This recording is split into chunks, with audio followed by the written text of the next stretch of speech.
Hi kids, I'm going to talk to you about Bill Peet because I know your teachers are reading to you books that he wrote. And here's a picture of him right here on the screen. This is Bill Peet. Okay? And here is one of his famous books. It's Hubert's Hair-Raising Adventure. And he wrote it 52 years ago.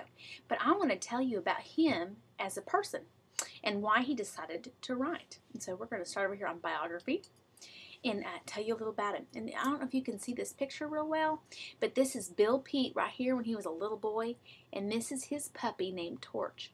And he had that dog pretty much all through his life, and he did many drawings of his dog. He loved this dog very much. It was a special animal to him, and if you can tell by his drawings and his books, he really loved animals. Let's look over here, though. Here's some interesting things that you might want to find out about him. He grew up in Indiana. Look at that. And here he drew a picture of himself flying a kite. And here's him again, much older, with his dog Torch. This is in 1930. And this is his home where he grew up, okay, in Indianapolis. But he drew all the time growing up. Like he just drew and he drew and he drew.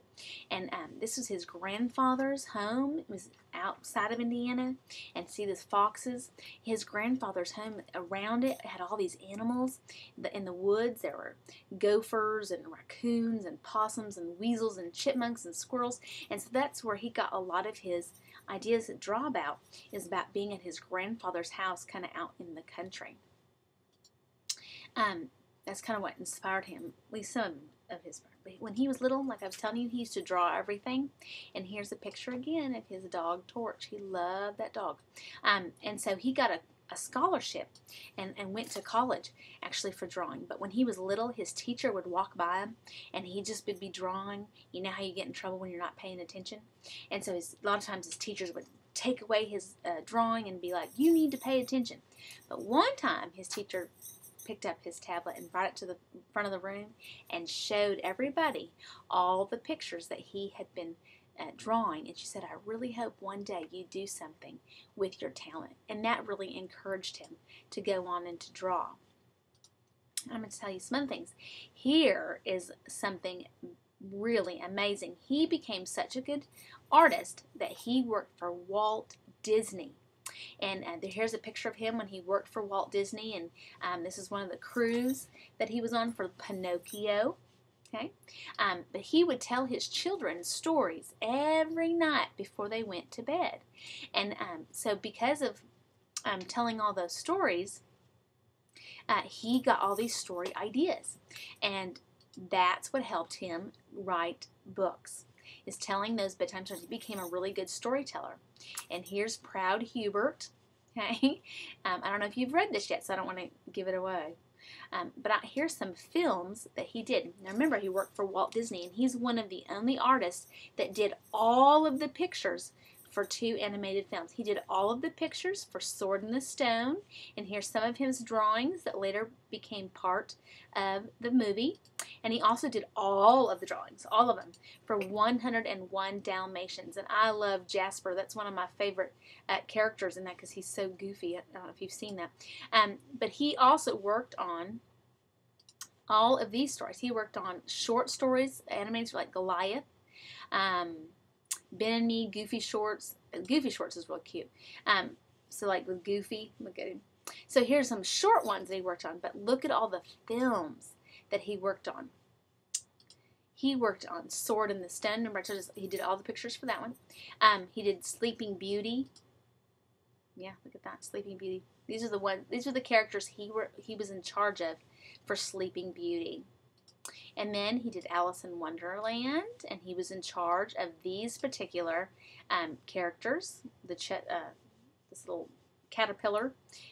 So that's what he was in charge of for Alice in Wonderland. And he did Song of the South. Some of you may not be real familiar with that one, but he also worked on Fantasia. And if you haven't seen Fantasia, that's beautiful because it has Mickey Mouse, you know, all this music. But he did Peter Pan, and he did the Croc, you know, the tick-tock, where the crocodile tried to get him. But he also did Cinderella, and he did the mouse and the cat. He did most of the animals, and he also did the fairy godmother in Cinderella. That was his job. And then we did Dumbo, and he did Pinocchio. And in Pinocchio, which I found kind of interesting, if we can get there, they didn't really show you the picture. He was a very much part of telling the story of that one. And here's his picture of Dumbo. He would go to schools sometimes, and he would show them, you know, do drawings, etc., for them. And one time he would do this game where he would try to get them to guess what he was drawing. And he created this, you know, because they would guess too soon. And so he tried to find a way to, you know, where they wouldn't guess what he was drawing. And I can't find it. But there's a picture of this very funny little, here it is. Here, it's called the Wing Ding Dilly. And this is kind of one of his inspirations, because he was trying to draw pictures and make the kids try to guess what animal, and they'd be like, oh, it's an elephant. Because the moment he would draw this, they would go, elephant. But then he would zip over to here and start drawing. They're like, zebra. And then he'd draw, and they'd think camel, and then they'd think giraffe, and horns, and then a rhinoceros nose. And they'd be like, that's not fair. But through that, he got the inspiration for the Wing Ding Dilly. So that's kind of a neat little story. So that kind of gives you some background on Mr. Bill Peet. And I will show you the books that he's written. He has written a lot of books. Look at all these books that he's written. And one of my favorites is Gnats of the Naughty Pond, because all these animals during hunting season want to figure out a way to outsmart the hunters, and they figure out a way, and gnats or mosquitoes are a big part of their plan. So that's one of my favorite books. So I hope you guys read that one, and if not, I'll read it to you. But there's the Fly, Homer Fly. That's another really good one. So here are a lot of his books that he has made. All right, so hopefully you will find one that you like, and I hope that you enjoy this author study with your teacher. All right, talk to you later. Remember, Bill Peet.